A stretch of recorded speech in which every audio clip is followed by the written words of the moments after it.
Job chapter 1. There was a man in the land of Uz, whose name was Job, and that man was blameless and upright, and one who feared God and shunned evil. And 7 sons and 3 daughters were born to him.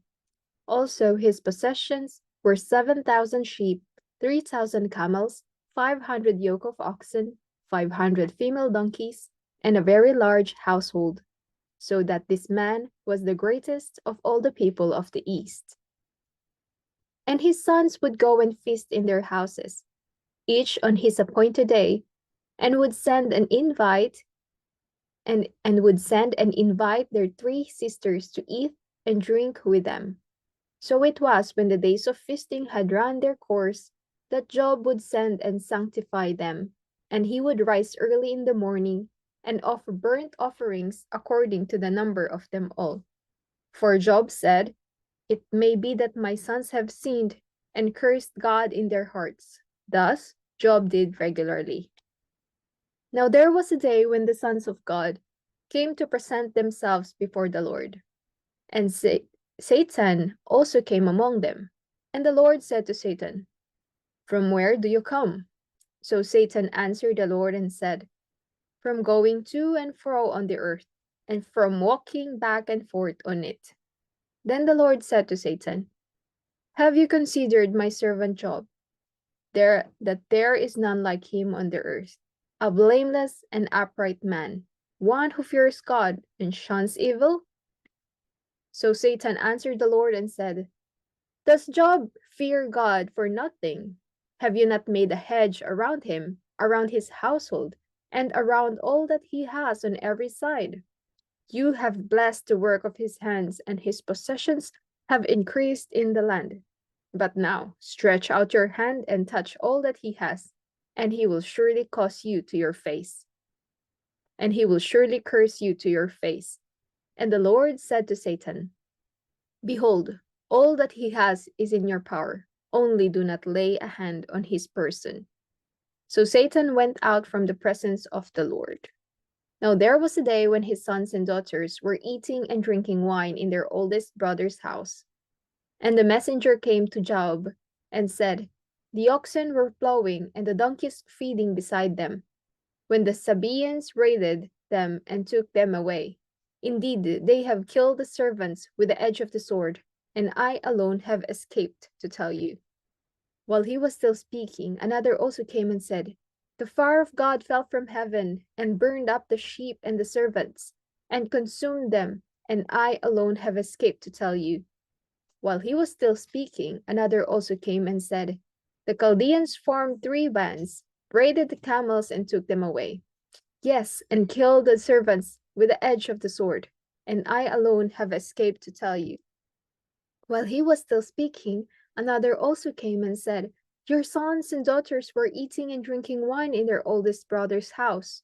And suddenly a great wind came from across the wilderness and struck the 4 corners of the house. And it fell on the young people, and they are dead, and I alone have escaped to tell you." Then Job arose, tore his robe, and shaved his head, and he fell to the ground and worshipped. And he said, "Naked I came from my mother's womb, and naked shall I return there. The Lord gave, and the Lord has taken away. Blessed be the name of the Lord." In all this, Job did not sin nor charge God with wrong. Chapter 2. Again there was a day when the sons of God came to present themselves before the Lord, and Satan came also among them to present himself before the Lord. And the Lord said to Satan, "From where do you come?" Satan answered the Lord and said, "From going to and fro on the earth, and from walking back and forth on it." Then the Lord said to Satan, "Have you considered my servant Job, that there is none like him on the earth, a blameless and upright man, one who fears God and shuns evil? And still he holds fast to his integrity, although you incited me against him to destroy him without cause." So Satan answered the Lord and said, "Skin for skin. Yes, all that a man has he will give for his life. But stretch out your hand now and touch his bone and his flesh, and he will surely curse you to your face. And the Lord said to Satan, Behold, he is in your hand, but spare his life. So Satan went out from the presence of the Lord and struck Job with painful boils from the sole of his foot to the crown of his head. And he took for himself a potsherd with which to scrape himself while he sat in the midst of the ashes. Then his wife said to him, Do you still hold fast to your integrity? Curse God and die. But he said to him, You speak as one of the foolish women speaks. Shall we indeed accept good from God, and shall we not accept adversity? In all this, Job did not sin with his lips. Now when Job's 3 friends heard of all this adversity that had come upon him, each one came from his own place. Eliphaz the Temanite, Bildad the Shuhite, and Zophar the Naamatite. For they had made an appointment together to come and mourn with him and to comfort him. And when they raised their eyes from afar and did not recognize him, they lifted their voices and wept. And each one tore his robe and sprinkled dust on his head toward heaven. So they sat down with him on the ground 7 days and 7 nights, and no one spoke a word to him, for they saw that his grief was very great. Chapter 3.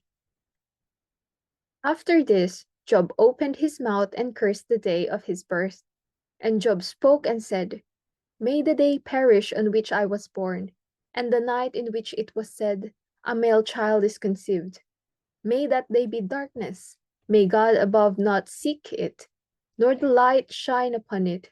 May darkness and the shadow of death claim it. May a cloud settle on it. May the blackness of the day terrify it. As for that night, may darkness seize it. May it not rejoice among the days of the year. May it not come into the number of the months. Oh, may that night be barren. May no joyful shout come into it. May those curse it who curse the day, those who are ready to arouse Leviathan. May the stars of its morning be dark. May it look for light, but have none, and not see the dawning of the day, because it did not shut up the doors of my mother's womb, nor hide sorrow from my eyes. Why did I not die at birth? Why did I not perish when I came from the womb? Why did the knees receive me, or why the breasts that I should nurse? For now I would have lain still and been quiet. I would have been asleep, then I would have been at rest, with kings and counselors of the earth, who built ruins for themselves, or with princes who had gold, who filled their houses with silver. Or why was I not hidden like a stillborn child, like infants who never saw light? There the wicked cease from troubling, and there the weary are at rest. There the prisoners rest together. They do not hear the voice of the oppressors. The small and great are there, and the servant is free from his master. Why is light given to him who is in misery, and life to the bitter of soul, who long for death, but it does not come, and search for it more than hidden treasures, who rejoice exceedingly, and are glad when they can find the grave? Why is light given to a man whose way is hidden, and whom God has hedged in? For my sighing comes before I eat, and my groanings pour out like water. For the thing I greatly feared has come upon me, and what I dreaded has happened to me. I am not at ease, nor am I quiet. I have no rest, for trouble comes. Chapter 4. Then Eliphaz the Temanite answered and said, If one attempts a word with you, will you become weary? But who can withhold himself from speaking? Surely you have instructed many, and you have strengthened weak hands. Your words have upheld him who was stumbling, and you have strengthened the feeble knees. But now it comes upon you, and you are weary. It touches you, and you are troubled. Is not your reverence your confidence, and the integrity of your ways your hope? Remember now whoever perished before innocent, or where were the upright ever cut off? Even as I have seen, those who plow iniquity and sow trouble reap the same. By the blast of God they perish, and by the breath of his anger they are consumed. The roaring of the lion, the voice of the fierce lion, and the teeth of the young lions are broken. The old lion perishes for lack of prey, and the cubs of the lioness are scattered. Now a word was secretly brought to me, and my ear received a whisper of it. In disquieting thoughts from the visions of the night, when deep sleep falls on men, fear came upon me and trembling, which made all my bones shake. Then a spirit passed before my face. The hair on my body stood up. It stood still, but I could not discern its appearance. A form was before my eyes. There was silence. Then I heard a voice saying, "Can a mortal be more righteous than God? Can a man be more pure than his Maker? If he puts no trust in his servants, if he charges his angels with error, how much more those who dwell in house of clay, whose foundation is in the dust, who are crushed before a moth? They are broken in pieces from morning till evening. They perish forever, with no one regarding. Does not their own excellence go away? They die, even without wisdom." Chapter 5. Call out now, is there anyone who will answer you? And to which of the holy ones will you turn? For wrath kills a foolish man, and envy slays a simple one. I have seen the foolish taking root, but suddenly I cursed his dwelling place. His sons are far from safety. They are crushed in the gate, and there is no deliverer. Because the hungry eat up his harvest, taking it even from the thorns, and a snare snatches their substance. For affliction does not come from the dust, nor does trouble spring from the ground. Yet man is born to trouble, as the sparks fly upward. But as for me, I would seek God, and to God I would commit my cause, who does great things and unsearchable, marvelous things without number. He gives rain on the earth and sends water on the fields. He sets on high those who are lowly, and those who mourn are lifted to safety. He frustrates the devices of the crafty, so that their hands cannot carry out their plans. He catches the wise in their own craftiness, and the counsel of the cunning comes quickly upon them. They meet with darkness in the daytime, and grope at noontime as in the night. But he saves the needy from the sword, from the mouth of the mighty, and from their hand. So the poor have hope, and injustice shuts her mouth. Behold, happy is the man whom God corrects. Therefore do not despise the chastening of the Almighty.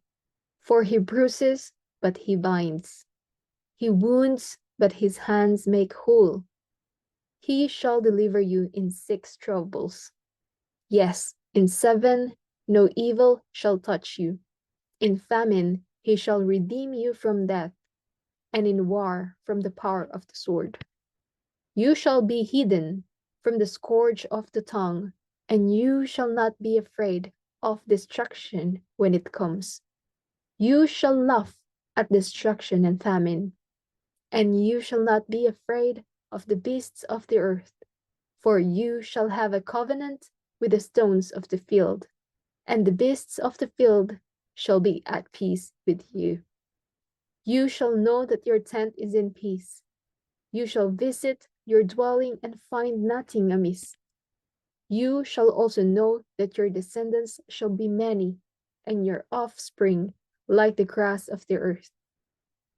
You shall come to the grave at a full age, as a sheaf of grain ripens in its season. Behold, this we have searched out. It is true. Hear it and know for yourself.